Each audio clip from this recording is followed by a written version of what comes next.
2장 1절부터 7절까지 말씀입니다. 저와 여러분 다 함께 하나님의 말씀 앞에 일어나겠습니다. 하나님의 말씀을 존중히 여깁니다. 그런 마음이에요. 우리 한 목소리로 함께 읽도록 하겠습니다. 시작. 하루는 하나님의 아들들이 와서 주님 앞에 서고 사탄도 그들과 함께 주님 앞에 섰다. 주님께서 사탄에게 어디를 갔다 오는 길이냐 하고 물으셨다. 사탄은 주님께 땅을 이리저리 돌아다니다가 오는 길입니다 하고 대답하였다. 주님께서 사탄에게 말씀하셨다. 너는 내 종 욥을 잘 살펴보았느냐? 이 세상에 그 사람만큼 흠이 없고 정직한 사람, 그렇게 하나님을 경외하고 악을 멀리하는 사람이 없다.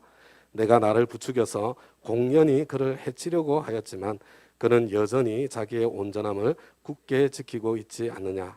사탄이 주님께 아뢰었다. 가죽은 가죽으로 대신할 수 있습니다. 사람은 자기의 생명을 지키는 일이면 자기가 가진 모든 것을 버립니다. 이제라도 주님께서 손을 들어서 그의 뼈와 살을 치시면 그는 당장 주님 앞에서 주님을 저주하고 말 것입니다. 주님께서 사탄에게 말씀하셨다. 그렇다면 그를 너에게 맡겨보겠다. 그러나 그의 생명만은 건드리지 말아라. 사탄은 주님 앞에서 물러나 곧 욥을 쳐서 발바닥부터 정수리까지 악성종기가 나서 고생하게 하였다. 아멘. 따라서 하겠습니다. 하늘 복 많이 받으세요. 땅의 복도 많이 받으세요. 저와 여러분 모두에게 하늘 복과 땅의 복이 풍성하게 넘치게 임하시기 바랍니다. 특별히 우리 2021년은 우리 다니엘 금식 참 열심히 코로나 중에도 하면서 지냈는데 더욱더 풍성한 하나님께서 하늘 문을 열어주시는 그런 축복이 펼쳐지고 임하시기를 우리 주님의 이름으로 축원합니다. 다음 가족 여러분, 오늘이 우리 2021년 다니엘 금식 마지막 날입니다. 21일 동안 수고 많이 하셨습니다. 새해 하나님께 올려드리는 우리의 간절한 기도의 제목을 가지고 음식 절제와 하루 6,000보 걷기, 우리 몸의 건강, 몸의 회복을 위해서였습니다. 미디어 금식과 하루 성경 10장 읽고 그 중에 한 절 이렇게 통독 노트에 옮겨 쓰기, 영적인 건강을 위해서였습니다. 거기에 더해서 말의 훈련으로 불평 없이 살아보기 21일, 우리 정서적인 건강을 위해서 이런 영역들을 우리가 함께 시도하고 노력했습니다. 몸의 건강, 영적인 건강, 정서적인 건강 따로 이렇게 떨어져 있는 것이 아니라 이것이 서로 밀접하게 연결되어 있다는 것, 또 그것을 경험하며 느끼는 그런 기간이 되었습니다. 이 모든 영역에 참 모두 다 이렇게 힘써서 참여하지는 못했다고 하더라도 그래도 한두 가지 영역에 있어서는 우리 다운 교회 식구라면 누구나 다 참여하면서 지금까지 오셨다고 그렇게 믿습니다. 그렇게 참여해 주신 것 감사를 드립니다. 그런데 여러분, 이번에 이 다니엘 금식을 하면서 이 영역들 중에 제가 어디에 가장 강조점을 두고 여러분들에게 이렇게 부탁을 드렸던 것 같습니까? 다른 것이 아니라 말의 훈련에 두었습니다. 그래서 설교도 말에 대한 설교를 3차례나 했습니다. 왜냐하면 말의 훈련이 신앙 성장의 첫걸음이고 구원의 문도 축복의 문도 말에 달려있다고 그렇게 저는 생각하기 때문에 그렇습니다. 여러분, 불평 없이 살아오기 8지 지금 아직 자고 계시죠? 한쪽 발에 지금 며칠째 여러분들 지금 자고 계신가요? 저는 지난 주일은 4일째 자고 있었는데 오늘 10하루째, 지난주 중에 한 번도 옮겨 차지 않고 10하루째 지금 차고 있습니다. 제 마음속에 불평, 불만, 걱정, 근심, 염려가 전혀 없어서 제가 10하루째 이 팔에 차고 있는 것이 아닙니다. 여러분은 언제 내 마음속에 이렇게 분노가, 불평이, 불만이, 근심, 걱정, 염려가 확 솟아오는 것을 느껴보셨습니까? 여러분들은 어떠신지 잘 모르겠는데요. 제가 이렇게 저를 이렇게 살펴보는 거죠. 이 정치적인 이슈에 대한 소식을 들을 때 저도 이렇게 쑥 이렇게 올라오고 있는 것을 느낄 때가 종종 있었습니다. 그럴 때마다 내 마음속에 어떤 기대가 있는지, 그리고 그 기대가 하나님 앞에 정말 정당한 것인지 저 자신을 돌아보고 점검해보는 그런 기회가 되었습니다. 지난 금요일은요, 정말로 제 아내에게 섭섭한 마음이 들어서 제가 그냥 제 마음에 들었던 것만 확 이야기해버리고 싶은 그런 상황이 있었는데요. 근데 지난주 금요일이 9일째였거든요. 근데 그거 말하고 나면 다시 1일째로 되돌아가잖아요. 그래서 아까워가지고 다시 1일로 돌아가면 안 되겠다 이런 생각이 들어서 제가 말을 안 했는데, 그러면서도 그냥 확 말하고 그냥 한쪽으로 다시 옮겨차 막 이런 생각이 여러 번 들었습니다. 그래도 9일 버틴 것이 너무 아까워서 말하지 않고 이렇게 오히려 이제 제가 버티면서 제 안에 있는 저의 유치함, 그것을 더 생생하게 보고 반성하고 돌이키는 그런 시간이 되었습니다. 벌써 이 11일째를 차고 있으니까요. 그래서 이번에는 꼭 21일까지 중간에 안 갈아차고 끝까지 버텨보리라 그렇게 작정하고 지금 나아가고 있는 중입니다. 하나님의 은혜와 도우심이 필요한 상황입니다. 여러분들도 오늘로 중단하지 마시고요. 21일 연속으로 성공할 때까지 내가 한번 끝까지 해보겠다. 그런 마음으로 여러분 말의 훈련을 좀 지속해 주시기를 부탁드립니다. 여러분 틀림없이 이 훈련을 통해서 하나님께서 큰 축복의 문을 저와 여러분에게 우리 교회에 열어주시게 될 것입니다. 여러분 또 이 말의 훈련과 더불어서 제가 무엇에 또 강조점을 두고 초점을 맞추고 있는 것 같습니까? 여러분 두 번째로 제가 강조하고 초점을 맞추고 있는 것이 성경 읽기입니다. 파워포인트 한 장만 넘겨주시겠습니까? 지난주에 제가 보여드렸던 바로 그 표죠. 한 장 넘겨주세요. 파워포인트. 제가 작년 다니엘 금식 성경 통독 노트를 만들면서 신구약 성경을 크게 5부분으로 제가 이렇게 나누었습니다. 여러분 이렇게 나눈 이유가 뭐예요? 하루에 10장을 읽으면 한 달에 끝낼 수 있는 분량으로 나눈 것입니다. 여러분 정확하게 말씀드리면 짧게는 20일에서 길게는 26일에 하루에 10장씩 읽으면 마칠 수 있는 그런 분량입니다. 그렇지만 저와 여러분이 지내다 보면 정말 하루 종일 성경 한 장 읽을 수 없는 그렇게 바쁘고 힘든 그런 때를 때때로 경험하지 않습니까? 그런 날이 있을 수 있어요. 한 달에. 그런 날이 며칠 있다고 하더라도 한 달이면 하루에 10장씩 읽으면 다 읽을 수 있는 분량, 이렇게 5개로 나누어져 있는 것입니다. 여러분 만약에 하루에 5장씩 하면 절반으로 줄여서 그러면 어떻게 될까요? 2달에 끝낼 수 있는 분량이에요. 만약에 하루에 10장이 아니고 일주일에 10장씩 읽는다면 그러면 얼마나 걸릴까요? 여러분 일주일에 10장씩 읽으면요 가끔 못 읽는 주간이 있어도 어떻게 된다고요? 6개월이면 한 번에 읽을 수 있는 분량으로 나눠놓은 겁니다. 만약에 일주일에 10장이 아니고요 일주일에 5장씩 읽으면 어떻게 될까요? 그러면 아무리 중간에 좀 다른 날들이 있어도요 1년이면 읽을 수 있는 분량으로 그렇게 나누어 드린 것입니다. 제가 이렇게 한 것은 의도적으로 한 거예요. 어떤 분들에게는 1년에 신구역 읽다 가는 것 아무 일도 아니신 분들이 계세요.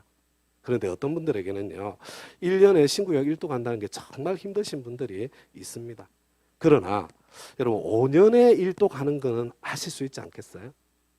5년의 일독은 그냥 마음만 있으면 누구나 다 할 수 있지 않겠습니까? 여러분 다니엘 금식 하면서 이제 성경 읽기를 다 함께 시작했지만 중간에 밀려서 반도 끝내지 못하신 분들 우리 가운데 많이 있잖아요.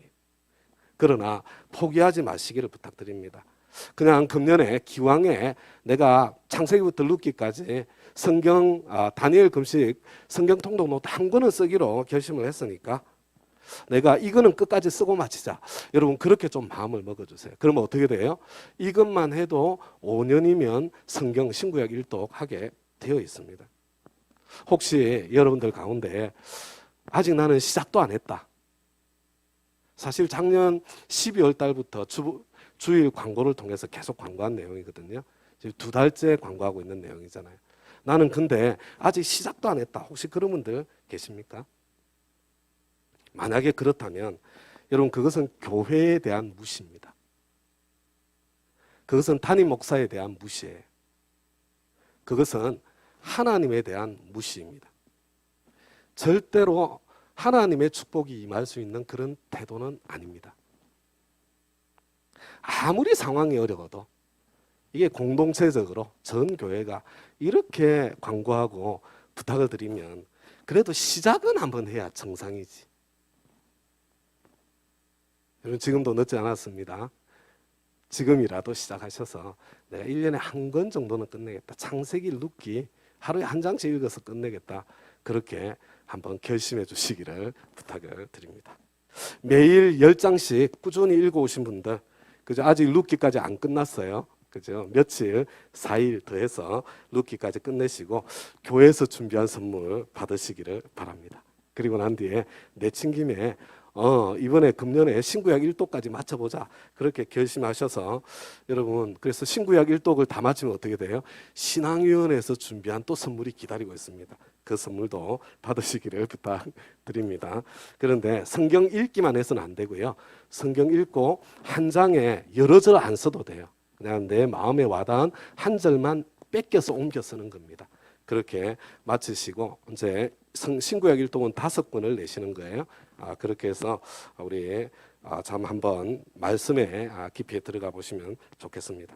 성경 읽기 시작은 했는데 중간에 너무 밀려가지고 포기하신 분들 계시지 않습니까? 제가 다시 말씀드립니다. 시작하신 것만 해도 잘하신 일이에요. 수고 많으셨습니다. 너무나도 감사해요. 제가 지난 주일에 한 청년을 만났는데 이 친구는 하루에 한 장씩 읽고 옮겨 쓰기를 하고 있대요. 너무너무 기뻤습니다. 너무 기특했어요. 제가 마음껏 축복하고 마음껏 칭찬을 해 주었습니다. 여러분 그렇게 읽어도 5년이면 신구약 1독을 하게 됩니다. 여러분 형편에 맞추어서 금년 목표를 구약 1독으로 삼으시든지 아니면 5년의 신구약 성경 1독 하는 것 교회에서 하자고 한 이 정도까지 하겠다고 하든지 성경 읽기를 계속해 주시기를 부탁드립니다. 우리 작년에 다니엘 금식할 때 뭐 했어요? 우리가 신약 성경 했습니다. 신약 성경. 금년에 뭘 했어요? 하고 있어요. 창세기부터 룻기까지. 그럼 내년에는 우리가 뭘 할 것 같습니까? 당연히 사무엘부터 느헤미야까지. 여러분 기대하시면서 기다려 주시기 바랍니다. 다음 가족 여러분 5년의 성경 1독 아무것도 아닌 것 같죠.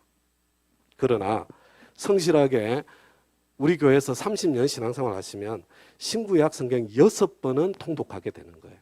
5년의 1독씩 해도 지금부터라도 힘을 내어서 우리 성경에 기초한 신앙 저와 여러분이 함께 세워나갈 수 있기를 부탁을 드립니다. 오늘부터 이제 2개월 우리 욥기 말씀을 함께 묵상하면서 설교하려고 합니다. 욥기는 읽어보신 분들은 아는데 읽기가 쉽지가 않아요. 그리고 설교를 하려고 하면 설교하기도 굉장히 어렵습니다. 그렇지만 우리가 함께 서로 이렇게 노력하면서 이 욥기를 통해서 하나님께서 주시고자 하시는 그 말씀을 함께 들을 수 있게 되기를 바랍니다. 파워포인트 한 장 넘겼어요. 우리 욥기 1장 1절부터 3절까지 함께 한 목소리로 한번 읽어볼게요. 시작. 우스라는 곳에 욥이라는 사람이 살고 있었다. 그는 흠이 없고 정직하였으며 하나님을 경외하며 악을 멀리하는 사람이었다. 그에게는 아들 7과 딸 3이 있고 양이 7,000마리, 낙타가 3,000마리, 겨리소가 500쌍, 암나귀가 500마리나 있고 종도 아주 많이 있었다. 그는 동방에서 어뜸가는 부자였다. 여러분 욥기는 누구에 대한 이야기예요? 욥이 사람 이름이에요. 욥이라는 사람에 대한 이야기입니다. 욥은 어느 동네 사람인가요? 우스라는 동네, 우스 땅에 살던 사람입니다. 그런데 여러분 이 우스는 어떤 동네일까요? 어떤 동네? 예레미야 애가 4장 21절에 보면 우스 땅에 사는 딸 에도마 이렇게 부르는 말씀이 나와요. 우스 땅에 사는 딸 에도마. 에돔은요 야곱의 형 에서의 그러니까 이 뭐라고 그래요? 이렇게 별명입니다. 그러니까 우스 땅이 에서의 후손들이 살고 있던 땅이다. 이렇게 이해를 하시면 됩니다. 그러니까 틀림없는 한 가지는 뭐냐면요. 가나안 땅에서 일어난 사건이 아니에요. 욥은 어떤 사람입니까? 욥은 흠이 없고 완전한 사람이었습니다. 정직한 사람이었습니다. 하나님을 경외하고 악을 멀리하는 사람이었습니다. 7 아들과 3 딸, 참 자식복이 많은 사람이었습니다. 거기다가 재산이 엄청나게 많은 큰 부자였습니다. 여러분 정말 부럽지 않으세요? 여기 계신 분들 가운데 이런 복을 받으려고 신앙생활 하시는 분들 이 자리에 계시지 않습니까? 하나님께서 저와 여러분에게 욥과 같은 축복을 주시기를 우리 주님의 이름으로 축원합니다. 고생한 것 빼고요. 그런데 여러분 이렇게 하나님의 축복을 받은 욥에게 어느 날 엄청난 고난이 시련이 닥쳐오는 것을 보게 됩니다. 제가 욥기 1장 13절부터 19절까지를 읽어드릴 텐데 여러분은 눈으로 따라 읽으시면서 마음으로 장면을 그려보시면서 내가 욥이라고 생각하시면서 욥의 심정이 어떤 심정이었을까 그것을 한번 마음에 상상하고 한번 느껴보시기 바랍니다. 하루는 욥의 아들과 딸들이 맏아들의 집에서 음식을 먹으며 포도주를 마시고 있는데 일꾼 하나가 욥에게 달려와서 다급하게 말하였다. 우리가 소를 몰아 밭을 갈고 나귀들은 그 근처에서 풀을 뜯고 있는데 스바 사람들이 갑자기 들이닥쳐 가축들을 빼앗아가고 종들은 칼로 쳐서 죽였습니다. 저 혼자만 겨우 살아남아서 주인 어른께 이렇게 소식을 전해드립니다. 이 일꾼이 아직 말을 다 마치지도 않았는데 또 다른 사람이 달려와서 말하였다. 하늘에서 하나님의 불이 떨어져 양떼와 목동들을 살라버렸습니다.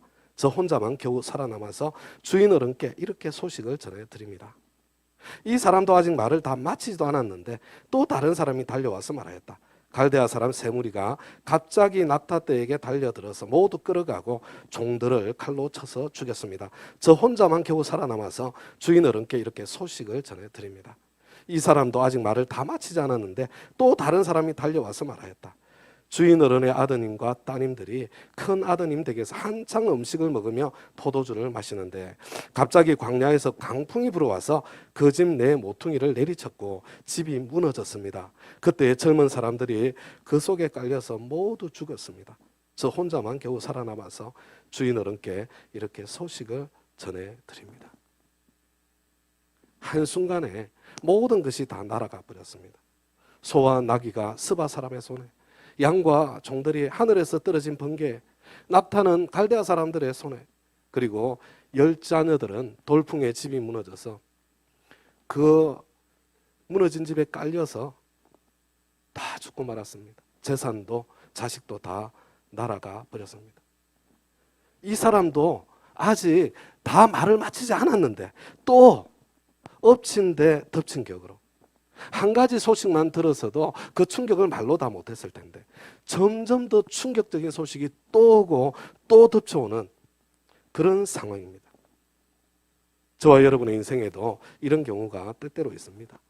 욥과 같은 이런 엄청난 그런 고난은 아니라고 하더라도 나쁜 소식이 몰아쳐서 겹쳐서 들려올 때가 있습니다.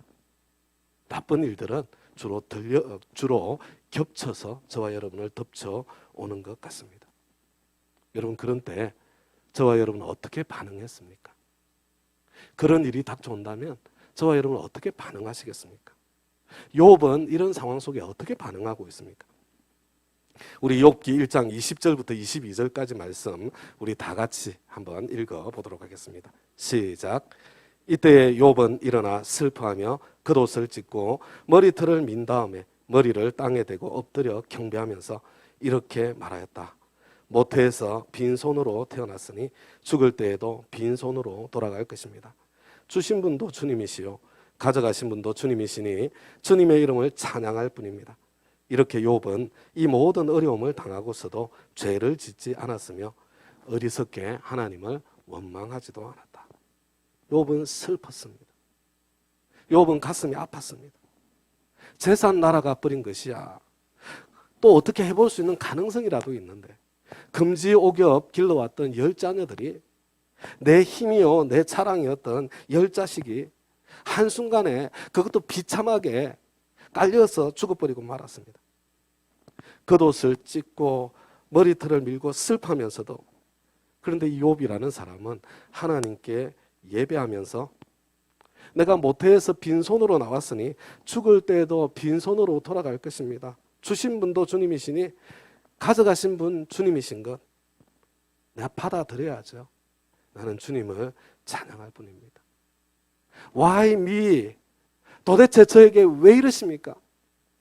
나에게 왜 이런 일이 일어나는 것입니까? 하나님 앞에 따지는 질문조차도 하지 않습니다. 여러분 정말 대단하지 않습니까? 엄청난 어마어마한 믿음의 사람 아닙니까? 정말로 하나님께서 욥기 1장 1절에서 인정하시고 선언하신 것처럼 흠없이 완전하고 정직하고 여호와를 경외하고 악을 멀리하는 바로 그 사람 아닙니까? 여러분 이 구절을 읽으시면서 어떤 느낌이 드세요? 아, 하나님의 사람은 이렇게 사는 사람이구나. 내가 지금 이런 삶이 되지 못한다고 하더라도 내가 이런 삶의 자리에 이르도록 나도 이렇게 한번 살아보아야지. 여러분 그런 결심, 그런 존경하는 마음 생기지 않습니까? 그런데 다음 가족 여러분, 우리가 이렇게 응답하면, 욥이 이렇게 응답했으면 하나님께서 어떻게 해주셔야 됩니까? 하나님의 반응이 어떠해야 합니까? 그렇다면 이제 재앙을 멈추고 그것을 회복할 수 있는 회복의 길을 열어주셔야, 그래야 마땅한 거 아니겠어요? 그런데 이 사건이 있고 난 뒤에 욥에게는 어떤 일이 펼쳐지게 되나요? 우리 욥기 2장 7절부터 9절 이어지는 사건입니다. 같이 읽겠습니다. 시작. 사탄은 주님 앞에서 물러나 곧 욥을 쳐서 발바닥에서부터 정수리에까지 악성종기가 나서 고생하게 하였다. 그래서 욥은 잿더미에 앉아서 옹기 조각을 가지고 자기 몸을 긁고 있었다. 그러자 아내가 그에게 말하였다. 이래도 당신은 여전히 신실함을 지킬 겁니까? 차라리 하나님을 저주하고서 죽는 것이 낫겠습니다. 여러분, 이 신실한 욥에게 어떤 일이 일어났습니까? 복은 고사하고 회복은 고사하고 재앙이, 더 큰 재앙이 덮쳐옵니다. 자기 자신의 몸까지 병들었습니다. 발바닥에서부터 정수리까지, 머리끝까지 악성 종기가 났습니다. 발바닥에 종기가 났으니 걸어 다닐 수조차 없습니다. 기어 다니기도 힘이 듭니다. 누울 수도 없습니다. 가려워서 잠을 잘 수도 없습니다. 기와 조각으로 온몸을 긁어댑니다. 여러분, 가려움의 고통이 얼마나 큰지 아세요? 이거는요, 경험해보지 못한 사람은 절대로 알 수 없는 고통입니다. 그 모습을 보고 있던 아내가 차라리 하나님을 욕하고 죽어버려라, 역정을 내면서 남편을 버리는 겁니다. 지금 육신도 병들고 그리고 아내까지 잃어버리게 되는 거예요. 다음 가족 여러분, 그렇다고 욥의 아내를 너무 나쁜 사람으로 그렇게 무시해서는 안 됩니다. 재산 잃고 자식 잃었을 때는 그래도 신앙을 지켜냈던 여인이에요. 그것만 해도 저와 여러분이 흉내내기 힘들 만큼 그렇게 대단한 신앙의 여성이었습니다. 그런데 이제 마지막 기대고 의지해야 될 남편조차 병들어 있는 모습을 보면서 그 신실한 믿음의 여인이 지금 무너져 내리고 있는 거예요. 무너져 내리고 있는 겁니다. 육신의 건강까지 잃고 아내까지 잃은 욥의 태도는 어떻습니까? 우리 다 같이 욥기 2장 10절 말씀을 함께 한번 읽어보겠습니다. 시작. 그러나 욥은 그에게 이렇게 대답하였다. 당신까지도 어리석은 여자들처럼 말하는구려. 우리가 누리는 복도 하나님께로부터 받았는데 어찌 재앙이라고 해서 못 받는다 하겠소? 이렇게 하여 욥은 이 모든 어려움을 당하고서도 말로 죄를 짓지 않았다. 여러분, 상상하기 힘든 욥의 인내를 봅니다. 하나님을 믿어드리는, 하나님을 향한 끝없는 신뢰를 보게 됩니다. 그리고 그것은 욥의 말을 통해서 드러났습니다. 야고보서는 말에 실수가 없는 사람이라면 그는 완전한 사람이다, 그렇게 말씀해 줍니다. 욥은 정말로 말에 실수가 없는 완전한 사람이었습니다. 여러분, 이 정도 되면 하나님께서 어떻게 해야 됩니까? 이 정도 되면 이제는 정말로 재앙을 거두고 욥을 회복시켜 주셔야 마땅하지 않겠습니까? 그런데 결과가 어떻게 되었나요? 우리 다 같이 2장 11절부터 13절까지 제가 읽어드릴 테니까요, 여러분 눈으로 따라 읽으세요. 그때 욥의 친구 세 사람, 곧 대만 사람 엘리바스와 수아 사람 빌닷과 나아마 사람 소발은 욥이 이 모든 재앙을 만나서 고생한다는 소식을 듣고 욥을 달래고 위로하려고 저마다 집을 떠나서 욥에게로 왔다. 그들이 멀리서 욥을 보았으나 그가 욥인 줄을 알지 못하였다. 그들은 한참 뒤에야 그가 바로 욥인 줄을 알고 슬픔을 못 이겨 소리내어 울면서 겉옷을 찢고 또 공중에 티끌을 날려서 머리에 뒤집었었다. 그들은 밤낮 이래 동안을 욥과 함께 땅바닥에 앉아 있으면서도 욥이 겪는 고통이 너무도 처참하여 입을 열어 한마디 말도 할 수 없었다. 자, 여러분 한번 잘 보세요. 욥의 세 친구들이 지금 욥이 고통당하고 있는 소식을 들었습니다. 그런데 이 사람들은 우스 땅에 살고 있는 사람들이 아니에요. 대만 사람 엘리바스, 수아 사람 빌닷, 나아마 사람 소발입니다. 살고 있는 동네가 각각 달라요. 여러분, 그때는 소식을 인편으로 사람을 통해서 소식을 주고받는 그런 시대입니다. 서로에게 소식이 전해지고 서로 또 대화를 나누고 서로 약속을 잡고, 그래서 함께 지금 우스 땅까지 욥을 찾아오는, 여러분 이 과정이 얼마나 걸렸을까요? 이거 하루 이틀에 되는 일이 아니에요. 짧지 않은 시간이 걸렸을 것입니다. 거기다가 도착하고 난 뒤에도 일주일 동안을, 일해 동안을 아무 말도 못하고 고통당하고 있는 욥을 지켜볼 수밖에 없었습니다. 여러분, 욥의 고통이 사라지기는커녕 상당한 기간 동안 그 고통이 없어지지 않고 계속되고 있었다는 그런 것입니다. 욥이 하나님을 믿어드리고 이렇게 인내하고 이렇게 버티다가 이제 다음 주 욥기 3장을 할 거잖아요. 여러분 욥기 3장, 다음 주에 욥기 3장과 4장을 읽어오셔야 돼요. 3장에 가면 더 이상 견디지 못하고 욥이 이제 더 못 버티는 거예요. 그렇지만 하나님을 향해서는 차마 원망을 하지 못하고 자기 생일을 저주합니다. 근데 욥이 자기 생일을 저주하는 바로 그 말 때문에 자신을 위로하기 위해서 찾아온 세 친구와 논쟁이 시작되고, 그리고 그 논쟁으로 결국 세 친구들도 잃어버리게 돼요. 재산 잃고, 자식 잃고, 건강 잃고, 아내 잃고, 그리고 친구마저 잃어버리게 되는 것입니다. 흠없이 완전하고 정직한데, 하나님을 경외하고 악을 멀리했는데, 고난 가운데에서도 하나님을 존중하고 끝까지 믿어드렸는데, 그럼에도 불구하고 아무것도 남지 않았습니다. 다음 가족 여러분, 이런 상황이 나에게 찾아온다고 하더라도 여러분 하나님 계속 믿으실 거예요? 땅의 축복만 추구하는 사람, 내 인생의 문제를 해결하기 위한 믿음을 가지고 있는 사람들, 절대로 그 믿음의 자리에까지는 갈 수가 없어요. 여러분 이성적인 합리적인 신앙생활을 하는 사람 절대로 거기까지 못 갑니다. 여러분 이런 체험, 저런 체험의 신앙을 가진 사람들 마찬가지예요. 그 자리까지 갈 수가 없어요. 오직 성령께서 주신 믿음을 가진 사람만이 그 자리에까지 설 수 있게 되는 것이에요. 여러분 지금도 욥처럼 신앙생활 하는 사람들이 지금도 있습니다.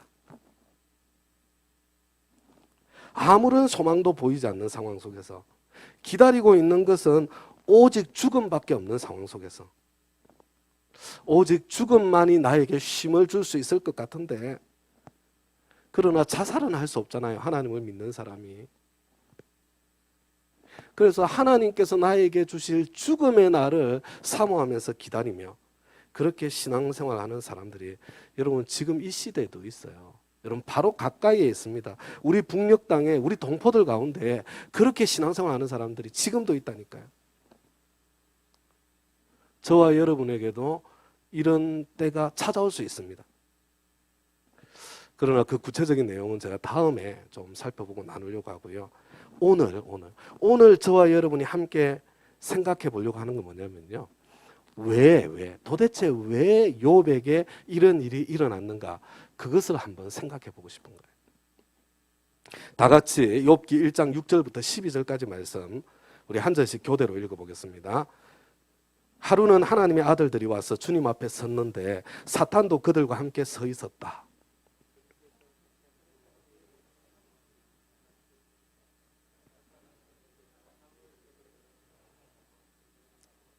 주님께서 사탄에게 말씀하셨다. 너는 내 종 욥을 잘 살펴보았느냐? 이 세상에는 그 사람만큼 흠이 없고 정직한 사람, 그렇게 하나님을 경외하며 악을 멀리하는 사람은 없다.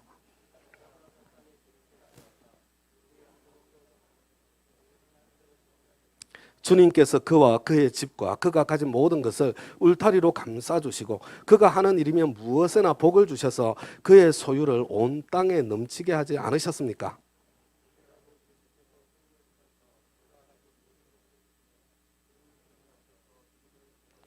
함께 읽겠습니다. 주님께서 사탄에게 말씀하셨다. 그가 가진 모든 것을 다 내게 맡겨 보겠다. 다만 그의 몸에는 손을 대지 말아라. 그때에 사탄이 주님 앞에서 물러갔다. 여러분 이거 충격적이지 않아요? 욥이 재산 다 잃고 자식 다 잃은 것이 사탄과 하나님의 내기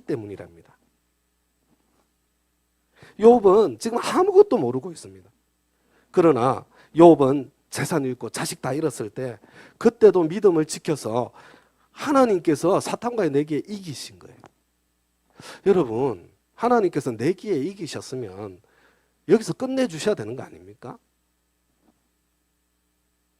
오늘 마지막으로 욥기 2장 1절부터 7절까지 제가 한번 읽어 드릴 테니까요. 여러분 눈으로 따라 읽어보세요. 마음으로 이 장면을 한번 상상해 보세요. 하루는 하나님의 아들들이 와서 주님 앞에 서고 사탄도 그들과 함께 주님 앞에 섰다. 주님께서 사탄에게 어디를 갔다 오는 길이냐 하고 물으셨다. 사탄은 주님께 땅을 이리저리 돌아다니다가 오는 길입니다 하고 대답하였다. 주님께서 사탄에게 말씀하셨다. 너는 내 종 욥을 잘 살펴보았느냐? 이 세상에 그 사람만큼 흠이 없고 정직한 사람, 그렇게 하나님을 경외하고 악을 멀리하는 사람이 없다.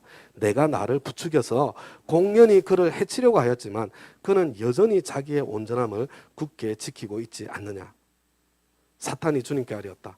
가죽은 가죽으로 대신할 수 있습니다. 사람은 자기 생명을 지키는 일이면 자기가 가진 모든 것을 버립니다. 이제라도 주님께서 손을 들어서 그의 뼈와 살을 치시면 그는 당장 주님 앞에서 주님을 저주하고 말 것입니다. 주님께서 사탄에게 말씀하셨다. 그렇다면 그를 너에게 맡겨보겠다. 그러나 그의 생명만은 건드리지 말아라. 사탄은 주님 앞에서 물러나 곧 욥을 쳐서 발바닥에서부터 정수리에까지 악성종기가 나서 고생하게 하였다. 하나님께서 첫 번째 내기에서 이기셨으면 거기서 내기를 끝내셔야 되는데 한 번 더 사탄과 내기를 하셔서 욥의 고통이 더 심해졌다는 겁니다. 육신까지 병들었습니다. 그래서 아내까지 잃었습니다. 욥이 그래도 순전함을 지켜서 하나님이 두 번째 내게도 이기셨으면 그러면 이 끔찍한 고통에서 빨리 건져주시고 끝내주셔야 되는 거 아닙니까? 그런데 하나님께서는 욥의 고통을 끝내주지 않으세요. 내게 이기셨는데도. 지금부터는 사탄과의 내기 때문이 아니에요. 사탄과 상관없이 하나님께서는 욥을 고통의 자리에 더 머물도록 지금 내버려 두고 있는 것입니다. 욥이 마음에 가득한 것을 입으로 다 토할 때까지, 욥이 새 친구들로부터 버림받을 때까지, 욥이 하나님께 자기의 진심을 다 토해낼 때까지 욥을 고통 가운데 그대로 머물게 하시며 그러면서 하나님은 침묵하고 계신 것입니다. 그래서 저와 여러분은 욥의 시련이 사탄과의 내기 때문이 아니라는 것, 그보다 훨씬 더 큰 하나님의 계획과 뜻이 있었기 때문이라는 것을 짐작할 수 있는 거예요. 우리는 욥기를 읽고 묵상하면서 왜 하나님께서 욥에게 그와 같은 큰 고통의 시간을 허락하셨을까? 그 이유를 함께 찾아보고 함께 생각하게 될 것입니다. 욥기가 42장까지거든요. 여러분 읽기가 만만하지 않습니다. 그렇지만 그 이유를 찾겠다, 그 결심 가운데 함께 욥기를 읽을 수 있기를 바랍니다. 그리고 오늘이요, 저와 여러분이 반복해서 읽었던 하나님과 사탄의 내기 장면, 대화의 장면에는 몇 가지 중요한 전제가 담겨 있습니다. 그리고 여러분 그 전제들은요, 저와 여러분에게 정말로 심각하고 중요한 질문들을 던져주고 있습니다. 파워포인트 한 장 넘겨주시기 바랍니다. 여러분, 첫째, 영적인 세계가 존재합니다. 둘째로, 영적인 세계에서 일어난 일들이 이 세상에서 일어나는 일들에 결정적인 영향, 지대한 영향을 끼치고 있습니다. 셋째로, 하나님께서 허락하지 않으시면 사탄은 하나님의 보호 아래에 있는 사람들에게 아무것도 할 수 없습니다. 넷째로, 욥의 고난은 하나님께서 허락하셔서 찾아온 고난입니다. 죄인들이 자기 죄 때문에 고난당하는 것이 어쩔 수 없다 하더라도 하나님을 경외하고 악을 멀리하는 사람, 흠없이 완전하고 정직한 사람에게도 하나님께서는 고난을 허락하십니다. 다음 가족 여러분, 여러분들은 이 네 가지 전제를 그대로 마음으로 받아들일 수 있으세요? 여러분들에게는 여러분 걸림돌이 되지 않으십니까? 실제로 어떤 사람들은 욥기는 실제로 일어난 사건이 아니야, 욥기는 지어낸 이야기일 뿐이야, 그렇게 주장하시며 욥기를 가볍게 이렇게 지나가는 신학자들도 있습니다. 그래서 성경이 하나님의 영감으로 된 하나님의 말씀임을 부정하는 자리에까지 서는 사람들도 있어요.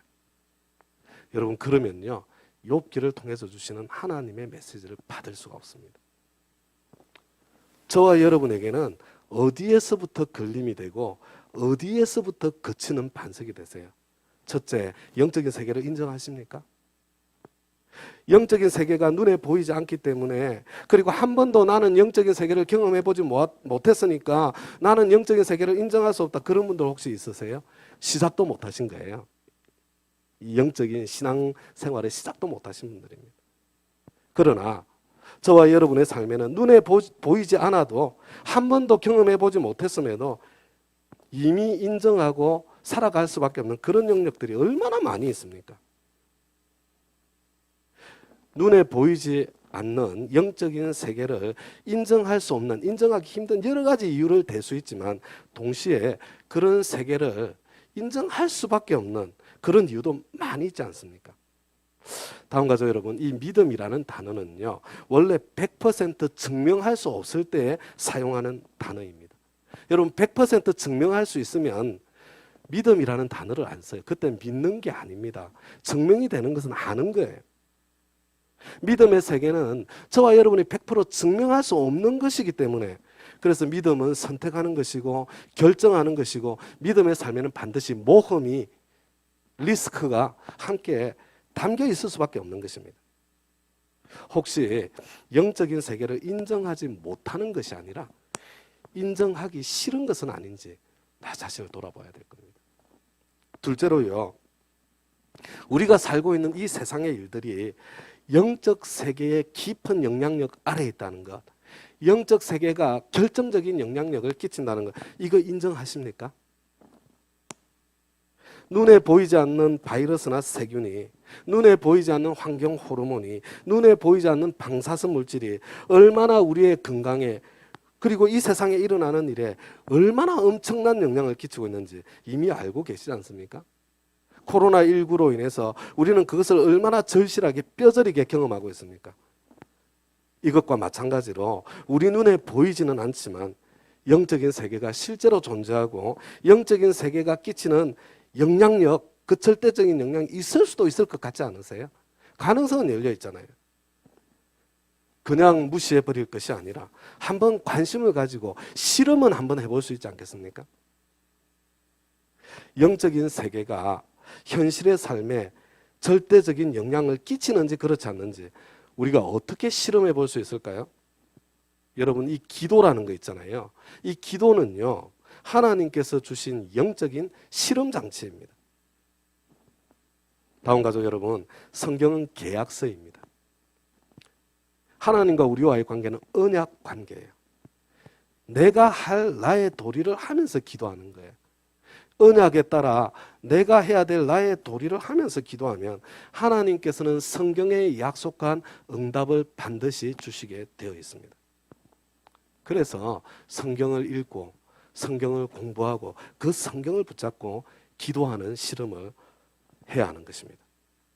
셋째로, 하나님께서 허락하지 않으시면 사탄은 저와 여러분에게 아무것도 할 수 없다는 것을 인정하십니까? 정말로 인정하시나요? 만약에 그것이 사실이라면 저와 여러분이 당했고 그리고 지금 당하고 있는 모든 고난과 고통의 현실이 하나님의 허락하심 속에 지금 되어졌다는 것을 인정하고 받아들이셔야 되는 거예요. 하나님께서 허락하셔서 내 인생 가운데 이런 고난과 고통과 시련이 찾아온다면, 그렇다면 저와 여러분의 모든 불평, 불만, 원망, 그것을 허락하신 하나님께로 향하게 되어 있습니다. 불평, 불만, 원망 대신에 그것을 허락하신 하나님의 선하신 뜻이 무엇인지 그것을 찾아보고 거기에 응답하는 삶을 한번 살아볼 수 있지 않겠습니까? 그리고 그것이 이루어질 때에 그 축복을 한번 경험해 볼 수 있지 않겠어요? 넷째로, 내가 아무리 하나님을 사랑하고 아무리 하나님을 열심히 섬겨도 여전히 내 인생에 고난과 고통이 찾아올 수 있다면 그렇다면 내가 하나님을 섬기는 신앙생활을 계속해야 하는 이유는 무엇인가요? 혹시 그런 이유를 가지고 있으십니까? 만약에 우리 하나님이 그런 하나님이시라면 내가 아무리 신앙생활을 열심히 해도 오히려 고난을 얹어주실 수 있는 하나님이시라면 예배하기를 포기하시겠습니까?